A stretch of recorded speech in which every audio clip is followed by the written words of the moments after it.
Hey classes, Mr. Hayes here. Want to get into Adobe Spark on this video. This is the program we will use for our poetry presentations. It is brand new to me as well, so some of this is going to have to be a team effort to figure out. But I at least want to get you started, logged in, and have a visual in mind of how you could design your poetry presentation today and into Monday. So we're going to begin by signing in. Go to the top right. This is just the main Adobe Spark page. If you Google it, you'll be taken right there. I'm going to continue with Google, which will log me into my Google account, and it should sync it with Adobe Spark. If you have to allow a couple of things as you progress, especially with photos, any downloads, things like that, you may have to just hit that allow button. You've done that before with some other programs, I believe.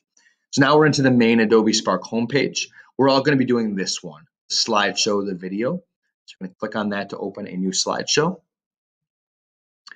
And it asks you to title it. We know by now that I'm doing my baseball poem, so I'll name it Duke Pride. And it asks you for a template. It really doesn't matter which one you pick. You can play around with this a little bit, and you can always go back and change it. I'm just going to start from scratch. Go with that. This might take about 10 seconds or so, but once this is done loading, you'll see the main page for your own personal presentation, and we'll go through some of the options you have with that. So here we go. This is the main page. I just want to go through first how to include text within one of these slides of your presentation. For example, you may have 6 slides in your presentation, and that means, so for me, I've got a 12-line poem, so I'll do 2 lines per slide, if my math is right. Yes, it is. So you can see right there, if I go to text, I'll show you that again. I went a little quickly. If you go to text here, you hit this just above the plus sign, you'll be able to have a text box open for you. You can copy and paste part of your poem there. So those are my first 2 lines. I can minimize it, make it a little bit smaller. If I wanted to fit more on this slide, I can make it bigger, totally up to you. And you can always get rid of it too with the little trash can symbol. On the side here, you're going to see 4 different formats or layouts for a slide. So maybe I'll try split screen so it looks like almost like a book is opening up. See if I like that. I do. I like that a lot. And on the right here, now I have a chance to potentially add a photograph, and I'll get to that a little bit later. Now, as we continue up here with the different options, I've got theme. Maybe I didn't like this font or this color very much, so we'll try focus, because that was, after all, the vibe of the poem at that point. We were a very focused team walking up to the field. I do want to keep it blue. See, it's loading here. And I want to keep it blue because it's the Blue Dukes. So I've just got a little different font style there. Some of these are going to be a lot different than the ones that I just chose, especially compared to how it's set with focus. But, for example, if you go to Mega, it'll be a big time change. Let's see what that looks like.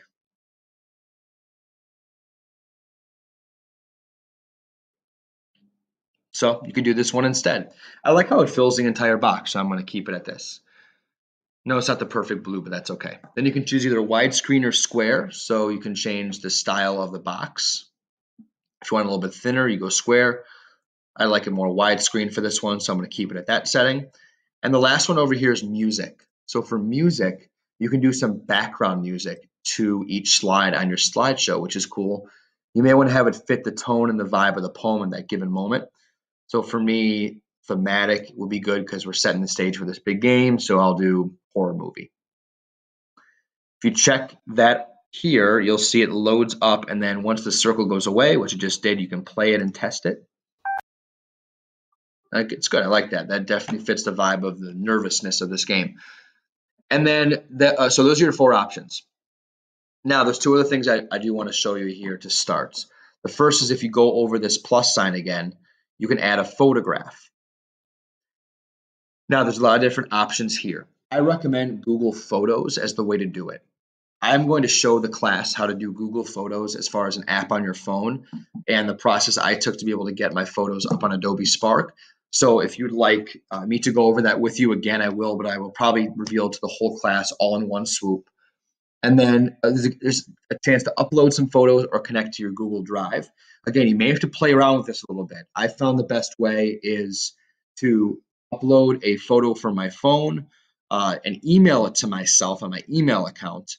and then save it to my computer or my Chromebook and upload it as a photo. That's the process that I feel has worked for me in the past with this.